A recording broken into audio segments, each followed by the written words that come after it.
Hey, welcome to Hammock Chats. It's currently 10:13 p.m. on Friday, November 29th, 2024. Current temperature is 57 degrees and 100% humidity. We have a little bit of spritz in the air. Still, there's a lot of rain today, as is somewhat typical with cold fronts in Florida. Because it was warm, it was 85 degrees yesterday, and then overnight low was like 70. And then got cloudy and rain. There was like batches. There wasn't like a steady rain, but it would rain for 20, 30 minutes at a time throughout the day. And so that is just kind of starting to dry up now, but because these bright lights I can see up in the sky, I can tell it's still overcast, so might be more rain. But so now it's finally starting to cool down, but it's like it feels very damp. So it's just a little bit different kind of feeling. But anyway.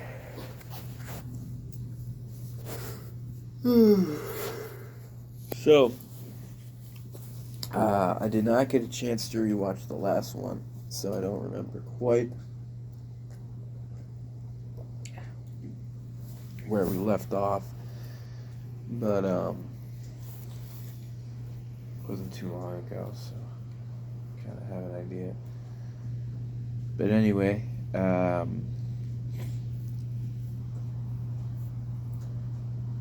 I'm gonna be honest with you. I've been going through it, and I don't even know. Like, it's kind of hard to describe how I'm feeling, how things are with me.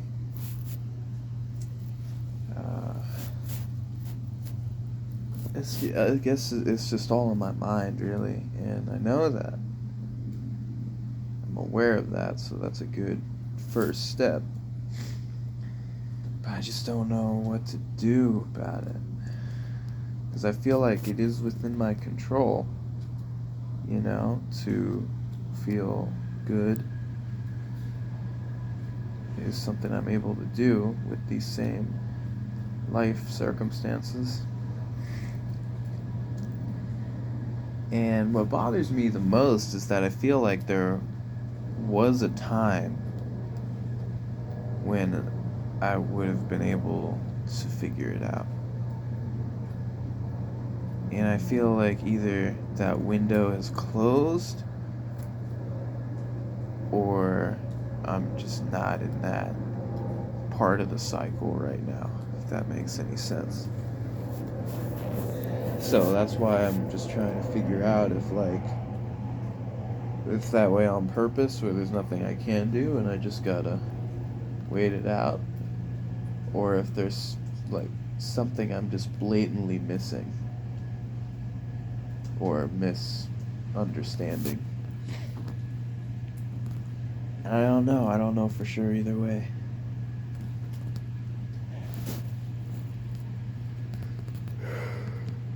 But I'm of course just referring to my depression, and it's just something, I would say it goes in cycles. It never really goes away completely. I guess what fluctuates is my attitude towards it. Like sometimes I approach it from a place of acceptance and a place of love, and sometimes I approach it with contempt or,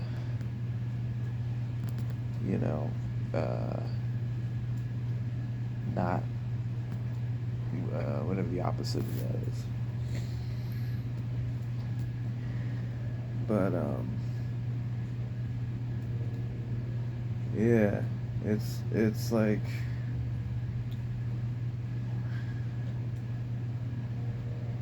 I don't know. I just feel like I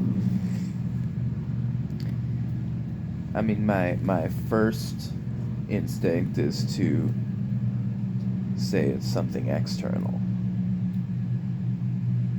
or something that is possessing me or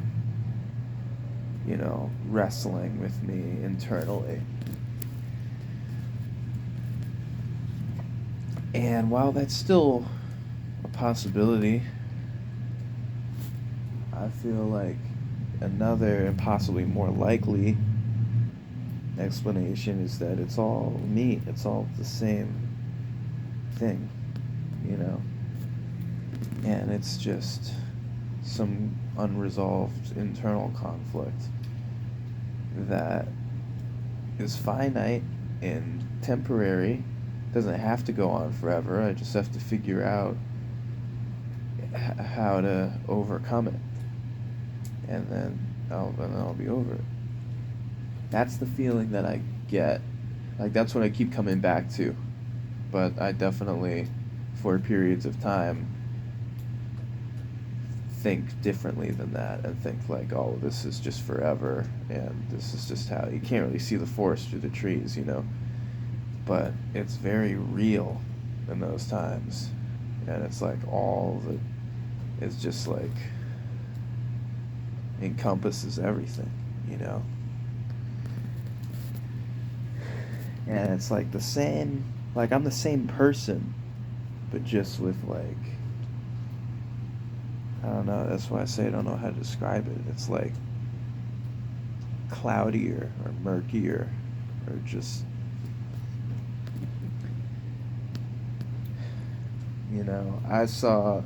I'm not sure I said it. I probably haven't mentioned this. I don't know if I should or I don't know, whatever, but very close friend of mine one time, a while back, showed me this video that stuck with me of, he's really spiritual and has been kind of like a mentor to me in a lot of ways.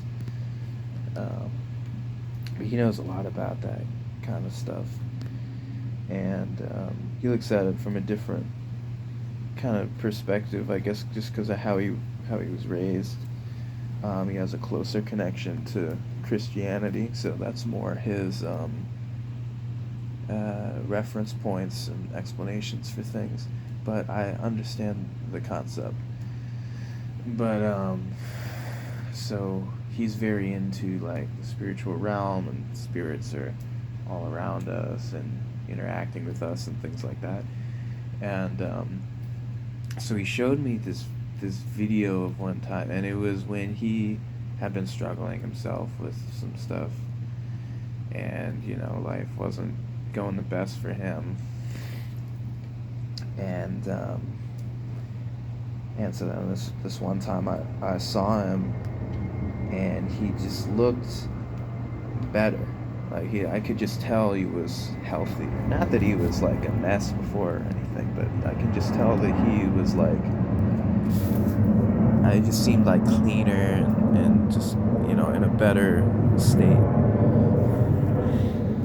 And so, I knew that he was struggling with some stuff. I'm like, hey man, you look good. You seem like, everything's better for you. And he was like, you gotta see this. And he showed me this video from his security cameras, because at his house he has cameras all over and lights on all night. And this was like 3 a.m. He's playing the security footage back, and I swear it's real, man. Like, it's not, he didn't edit this or nothing like that. But this fucking thing, dude, this like, not even like a human, it was kind of vaguely humanoid, but this just like cloud looking thing, this like gray, like a brownish, like a dark gray brown kind of humanoid cloud steam looking thing, like leaves through his window, and the window's closed, but it's like from inside the house, it leaves like through the house, like through the wall, and goes outside, and just goes up like out into the street, and not even like up in the sky, or not like evaporates or dissipates, like it just goes like out of frame and keeps going. And I gotta say, man, I've never got that image out of my head. That's something that stuck with me. And his explanation for it was like, yeah, that's why I feel better, because that thing was possessing me. It was like plaguing me, and like now it's gone. I finally got rid of it. And he attributes that to prayer. He said, because that night, I cried and I prayed and I, pleaded and everything. And like I was, and then my wish was granted. And my prayers are answered in my sleep. And this thing was banished or whatever. So, and I couldn't really disprove that, because, can you think of a better explanation? If this was something that was on like one of those TV shows about ghost encounters or whatever, I'd very easily dismiss it. But this is a very close friend, and he's never, like, he's not, like, to this day he still talks about it. And that was like a year ago by now. And he would have revealed if it was fake or a joke or whatever. But not that he would joke about that stuff anyway. He's very sensitive about it. But, yeah, so I believe him. I believe that it's real. I saw it. You'd have no reason to fake it or anything. So that's kind of stuck with me, and I feel like I may be in a similar situation, and I feel like things come into my world for a reason. So like there's a reason that he showed me that video, and I was meant to see that and internalize it that way. And I suspect now that it's so that I know what I'm dealing with, and it helps me to deal with it. So I feel like I wouldn't have this feeling if it was truly out of my control. Then I wouldn't keep getting these pieces of the puzzle, so to speak,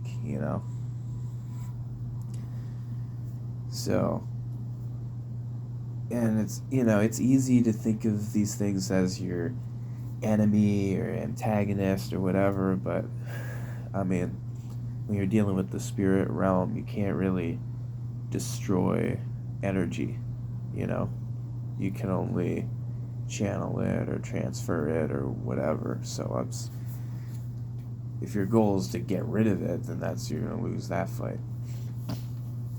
My goal is to, in layman's terms, my goal is just to like feel alright and not like have everything be so much drama and heaviness. Like I just want to live life, and not overthink things and not feel bad for no reason. Like everything's just been so heavy. It's just how I can describe it. Just like it's my same mind, and I still recognize I still have my own identity, but it's just like I don't want to say darker, because that makes it seem like evil. It's not really evil. It's just muted, I guess, or it's not like numb, but it's just a more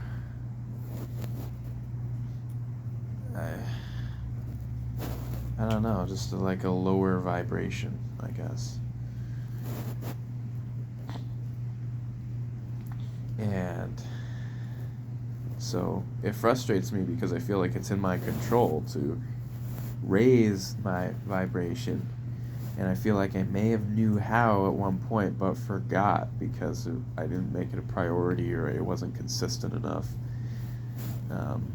and I allowed too many distractions into my life.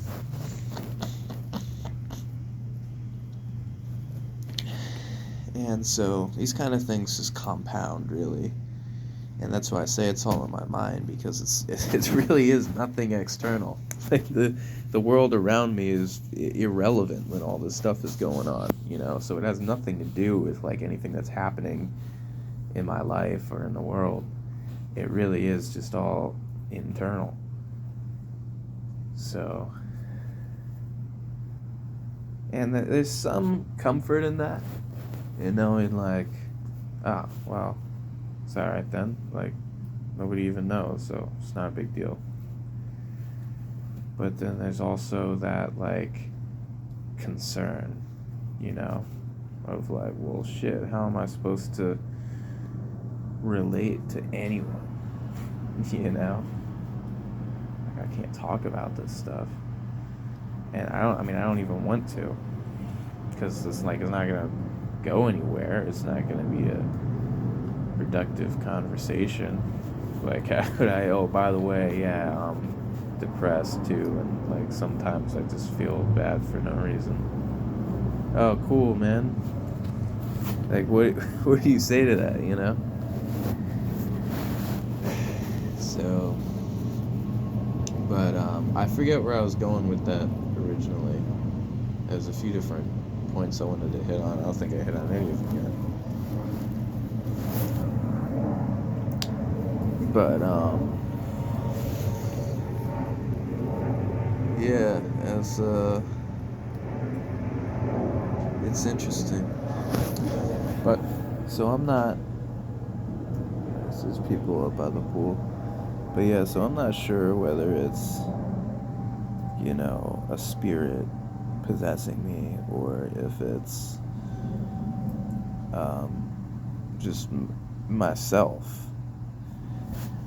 I mean, it makes more sense to me, like on a simpler level, that it's something else, because then that would make more sense. The inconsistencies, how sometimes it's more dominant than others, it affects me in different ways. Versus, I feel like if it was all me, it would be kind of like consistent, because there's other parts of me that are consistent. So that's just what I'm trying to figure out. And then if it is something separate, then how do I get rid of it?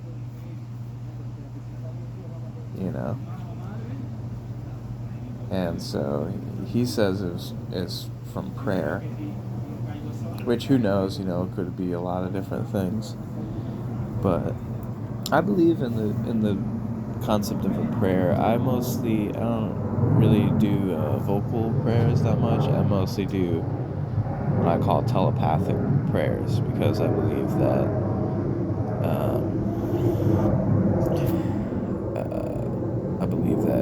God would be able to read my thoughts, because I believe that that's how we're actually judged. If you want to think of it that way, is not by our actions but by our thoughts. And especially if God can read your thoughts, then why wouldn't that be? But you know what I mean? Like, the only reason that we judge other people by their actions is because we don't know what their thoughts are. But if you know, isn't that more useful? That's just what I think. Okay. I'm gonna go inside real quick. It's getting a little too noisy out here. Oh.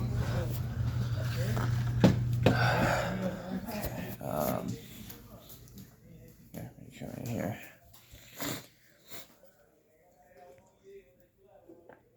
So you get louder now. But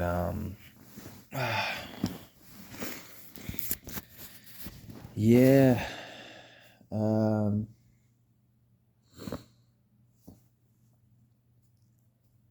So November 29th. So let's just think what's going on. Thanksgiving was yesterday.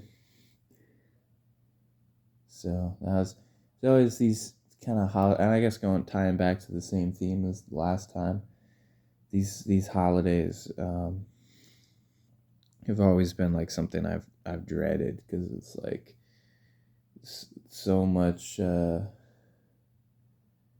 don't know. It's just like a rigmarole, Like, it's never really been fun. But it's just like extra rules, basically. But Yeah, this is my first Thanksgiving that I didn't celebrate in a traditional way.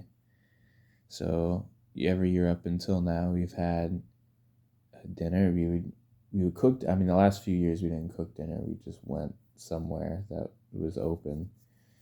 But we'd all, you when I was a kid, we would cook and we would each have different things we get assigned. We'd buy a bunch of food prep the day before, and we'd get up and basically start cooking from when we got up, and we'd be cooking for like 4 to 6 hours, and then get the table set up and all this stuff, um, and we would all have a meal together, and we would eat uh, at like 5, 6 o'clock, and then well, usually be Black Friday. At that point, there would be the doorbusters would start and everything. So my brother and sister, being 8 and 9 years older than me, were more in tune with that kind of stuff. So they would usually go um, shopping, go hit the stores right after we were done with dinner, and then sometimes I would tag along with them because I was just excited to get out of the house.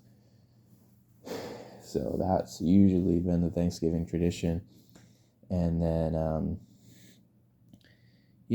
as it evolved, like once my parents got divorced, there would be, I think there was only 1 year where my it was separate. I think the first year, because they had like an injunction or something, they weren't allowed to be in the same building or something. But then from every year from then on, because I still lived with my mom for 3 more years, or four more years actually. Yeah, 4 more years. Or wait, 17, 18, 19, 20. Almost 5 years actually. So a long time. So from when I was 13 to 18, or 14 to 18, like something, 13 and a half to 18. Um, so when my dad lived like 20 minutes away in a trailer. And so there was only one. I remember the first year after they got divorced, uh, he wasn't, he wasn't allowed to be there. And my sister wanted to go see him, and so she still ate with us, and then afterwards went to go see him, I guess. And there was this whole like drama about like, she invited me to come, but then I would, thought I was going to get in trouble for my mom if I went with her, and my mom kind of felt like upset that she had like mixed emotions about my sister going, and it created a thing between them. And I was like, well, I don't want to stir the pot, whatever. And so I ended up staying, but my sister went. So that was the only year that we were like a little bit divided. um, but then the other years after that, we invited my dad over for just to eat with us. And because he would only come over, it took a while. It was like a year and a half until he was invited back to the house. And obviously it was initiated by my sister, who was like, she was hanging out with him, was like, hey, can you stop by the house real quick? And I was like, well, she lives here too, she's an adult, like, yeah, I'll just keep him in my room or whatever. And so my mom said no the first bunch of times, and then finally she was like, all right, whatever. um, but so then he would come over for like, birthdays and Thanksgiving and Christmas, and that's about it. But so anyway, so yeah, so then that was the next like 1 or 2 years. We ate home, and then it just became too much work. So we just went, yeah, because we were like, well, why are we spending 6 hours cooking for a 20-minute meal, So we would just make a reservation at one of the places that were open and kind of geared toward Thanksgiving, like at a, family feast or something. And so we did that the last couple of years. And then, yeah, even after I moved out, I think when I moved out was like the last straw where they're like, all right, well, now there's really no point cooking anymore. Because like, if my son's going to come in just for this, we're not just going to put him to work all day. And you kind of need the whole family on board for it to work.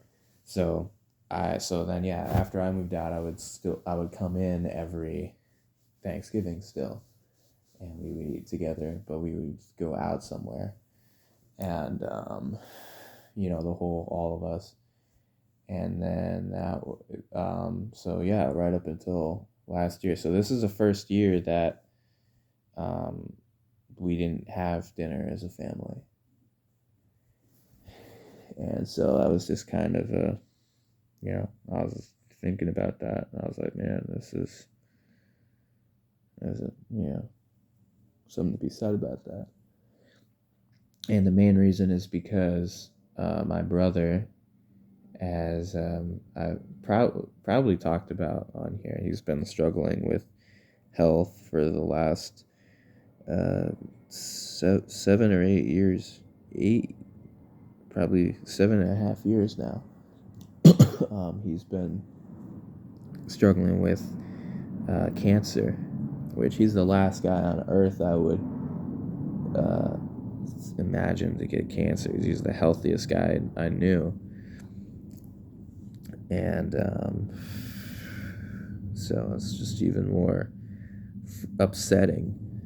But so he originally was having problems with his vision right after right as he was graduating UF, and he moved back in with us.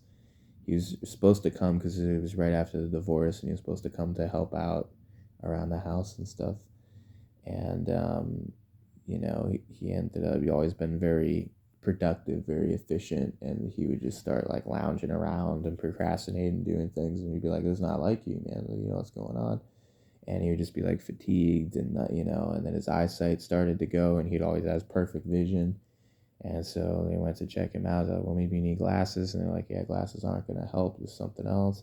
They took him to see a specialist, and they were like, "Well, it could be this, could be that." And eventually, they've figured out that he had a brain tumor in his optic chiasm. Then he had another one in his pineal gland. So he had two tumors, and they were inoperable. Or I guess the surgery was too risky or something.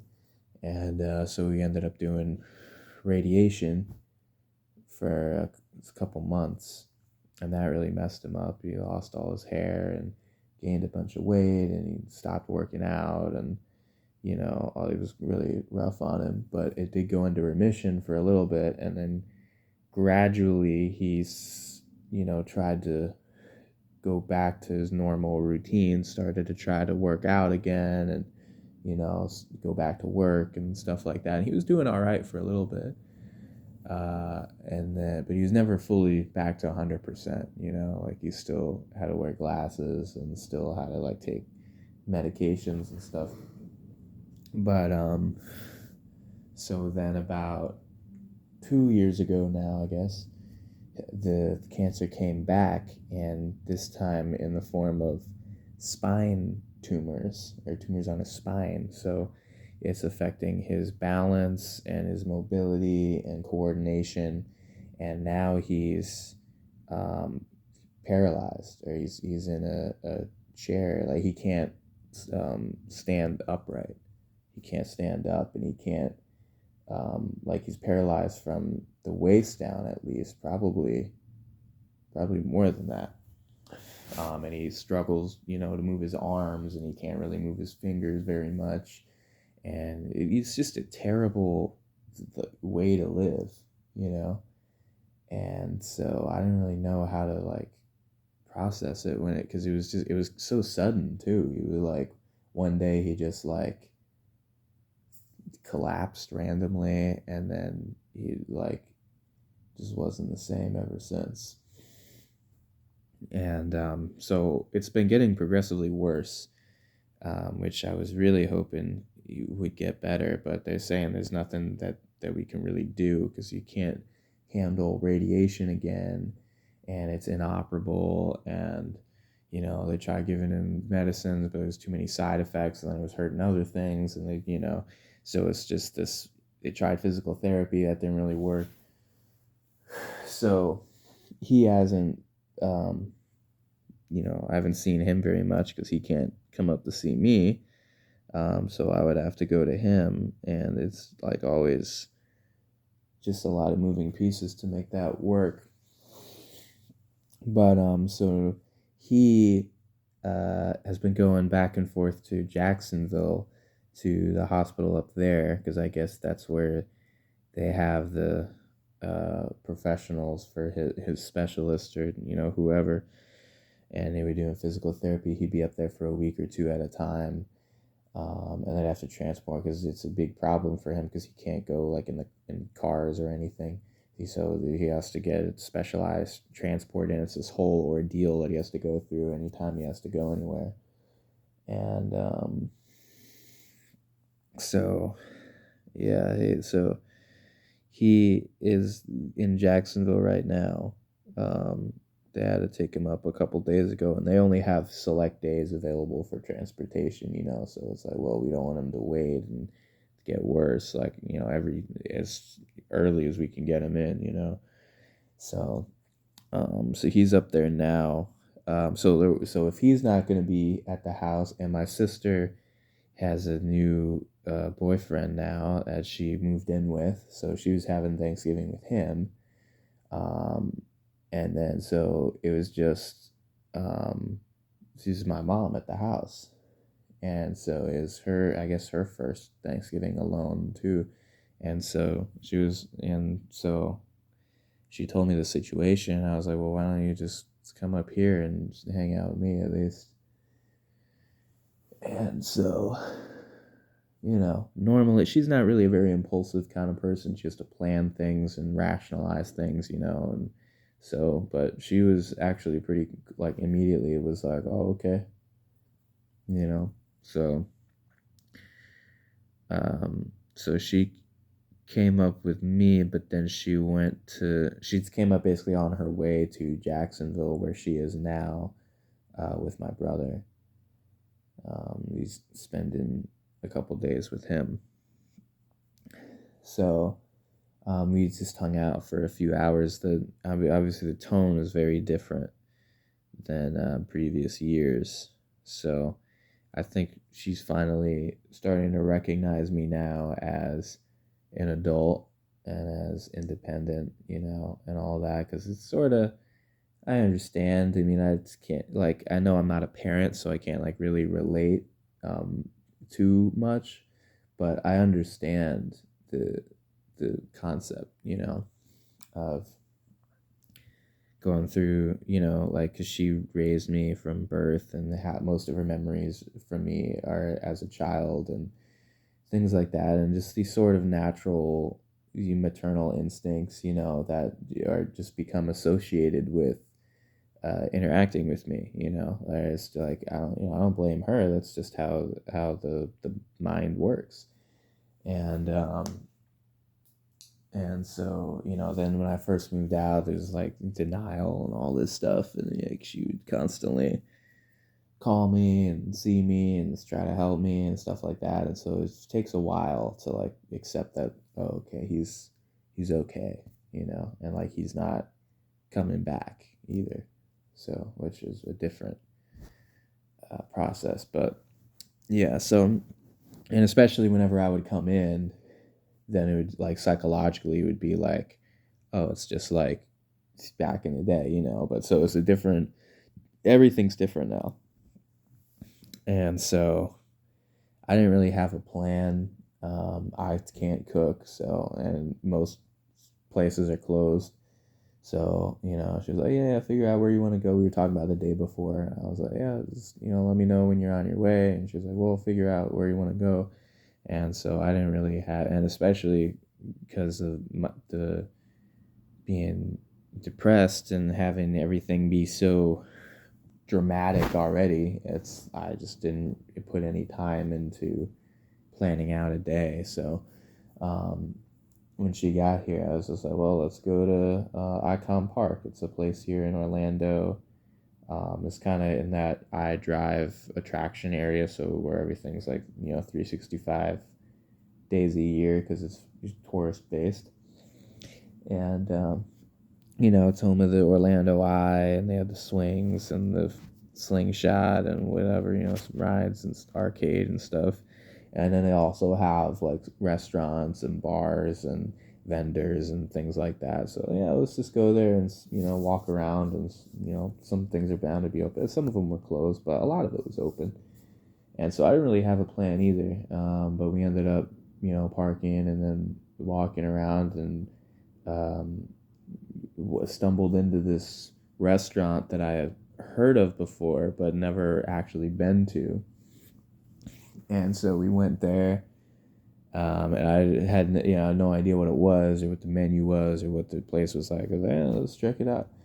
And so we went there and got a flight of mimosas immediately. So we have, so it's three. So we each had one and a half.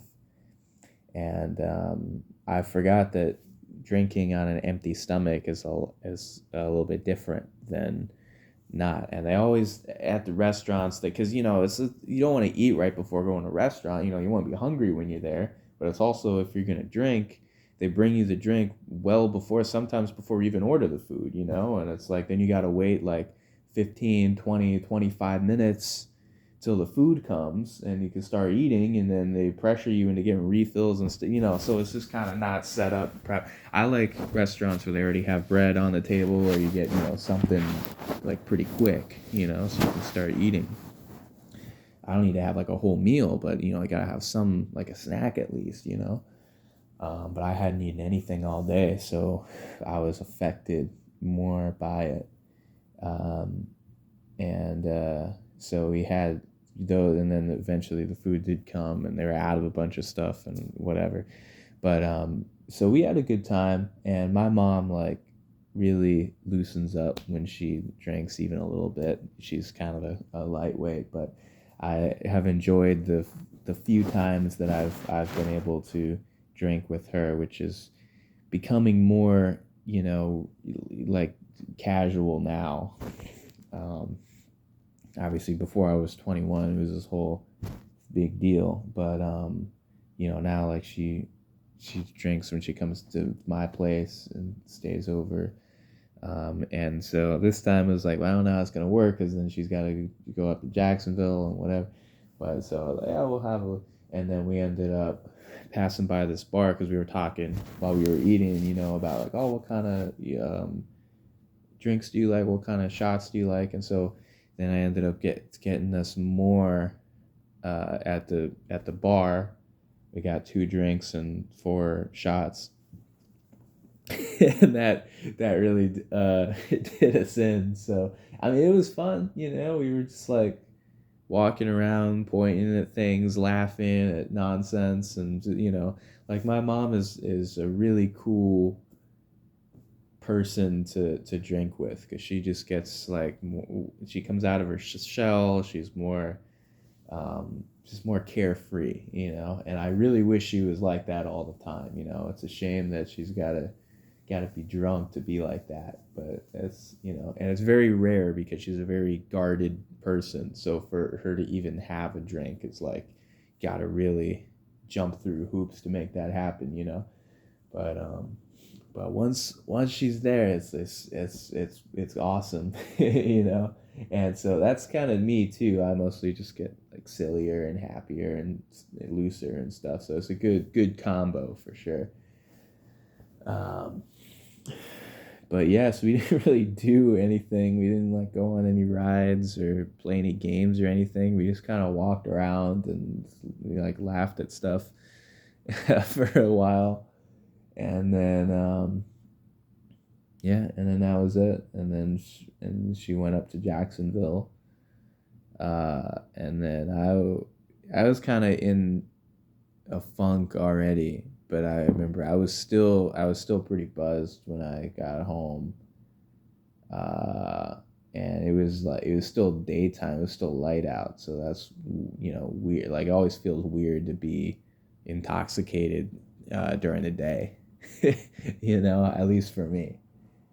Like either being high or drunk or whatever, like in the middle of the day. It's like, man, this just feels like off. And then sobering up, like as it's getting dark, is just weird. But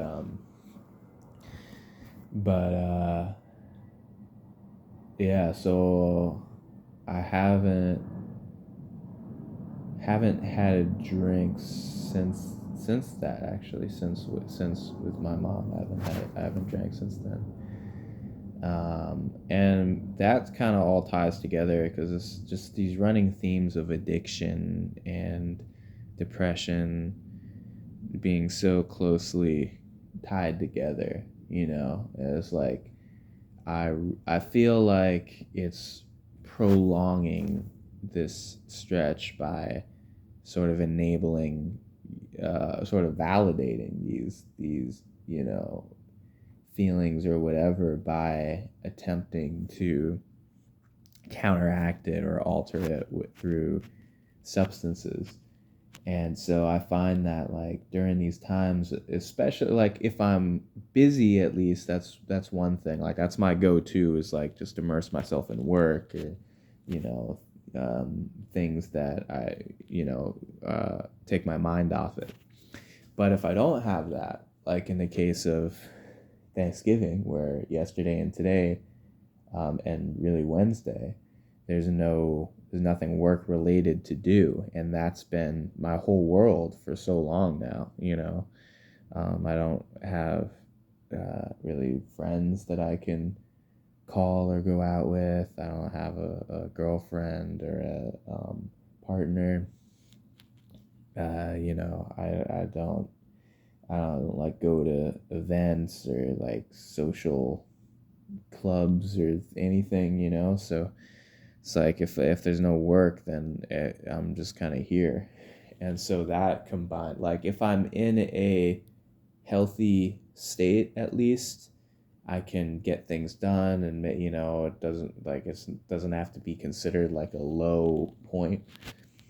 But if I'm at that part of the cycle where I'm like not stable or not well, and then I consider like exiled or imprisoned, basically, but just like stuck at my place for multiple days.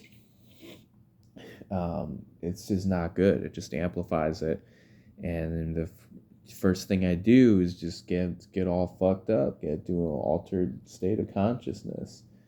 So that way it's like something to do, basically. And it's really weird because I don't crave drugs or any of that stuff. Like that's how I can gauge like the severity of the addiction, is like as long as I'm like occupied, I don't even think about any of that. It's only when I'm bored that it becomes a problem, or only when like there's nothing stopping me. If I'm just left to my own devices, I self-destruct. I go to a very not healthy path. Um, And so I feel like that's enabling this sort of negative or low vibrational energy that's been, that I've been dealing with. I mean, it can't be good. It can't have a positive effect. So, and I'm somewhat aware of that. But what really frustrates me is that I keep doing it. Like it's just like keeps resetting. After all this time, it's not better. I keep falling into the same patterns. So I don't know. Maybe it is tied to something external that's bound to change or improve or whatever. I don't. Or maybe it's necessary. I have gotten a few songs out of it. I will tell you. I've written 2 songs since the last one of these. One is called "Without You," and it's about addiction and conquering my addiction. That was actually written kind of during a peak, or during a higher spot, kind of right before this current dip, if you will. But when I was feeling particularly empowered, because as I've talked about on here, I one of my main, probably my main addiction has been kratom, and that's not the most hardcore thing you can be addicted to. So that's why it hasn't been a huge, devastating in my life or anything. But I would like to not rely on it as much, not be like, I don't want to say cut it out completely. Like, I'm of the belief that it takes more discipline. Moderation requires more discipline than abstinence, you know? Like, if you're an alcoholic and you train yourself where you can go out and have one drink and then cut yourself off and be okay, that's more impressive to me than just saying, well, I'll just never drink again, you know? So, and that's not really a popular opinion, but that's what I think. But either one of those are respectable. But anyway, but I just want to get to the point where I don't feel like I have to. And I know I don't have to. Like, it's just one of these things, It's just like, that's the thought that wins. Is just, that it helps me, be better at my job and be better with people and be in a better mood. And it's like putting my best foot forward in a sense. But the problem is, like, it, once once it gets to once I build up a tolerance to it, it takes more and more of it to do that, to have that same effect, which gets not only expensive but also can take a toll on my body, because there are some, side effects. And then also the come down for it, because then what I find is, like, the more I take of it, the more intense the come down is. And then if it's still, like, if I'm still working, then I got to take more. And then and then even so, it just, like, it became too much of my time and my energy was spent around this. And that's the part that I didn't like about it.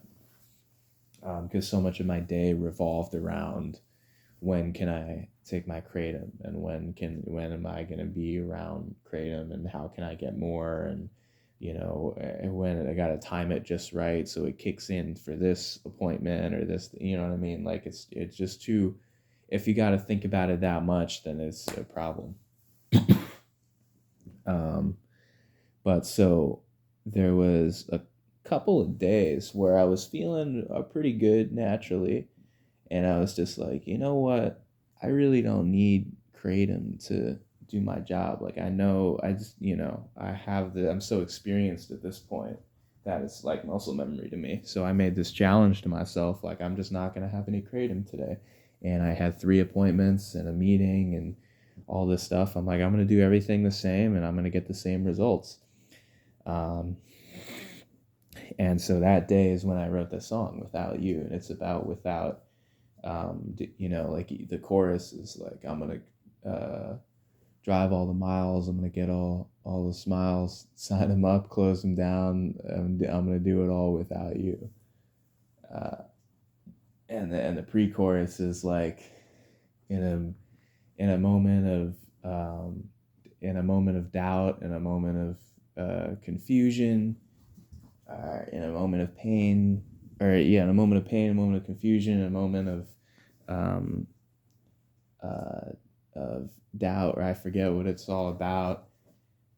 Get the fuck away from me, and then it goes to the chorus, because that's like me, like, contemplating it, and like one of the verses is like, I just like having it around, or I'm gonna buy it, I don't want to take it. It's like having it around, break the seal, break a promise, get I just like a lot of my natural songwriting and kind of wordplay and stuff is in that too. But that's the concept for that song, and so I consider it like an empowering, like uplifting kind of thing.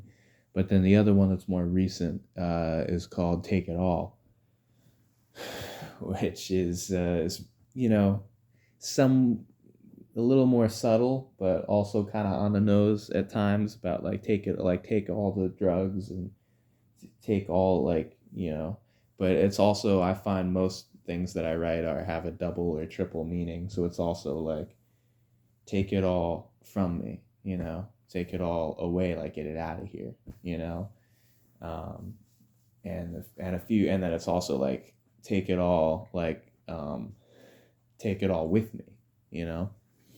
So, and so a lot of the lyrics to that song I've been working on, and the instrumentation as well. But that's kind of more reflective of where I'm at right now, or where I've been at least the past couple days. So, but yeah, that's kind of the theme right now, in terms of conquering my addictions, which is kind of silly at this point, if I'm being honest. Um, but a few other things as well, that I don't really want to get into right now, but probably will mention at some point. Anyway, we're at 50 minutes now, so I'm getting hungry. I want to make some food, and then it's getting near my bedtime. So, but yeah, I appreciate you listening to this. We'll probably do another one soon because it seems like it's going to be cooler now the next bunch of days. Still plenty more to talk about, more to catch up on, things like that. So, in the meantime, take care of yourselves, take care of each other, and yeah, I'll see you in the next one. Have a good night.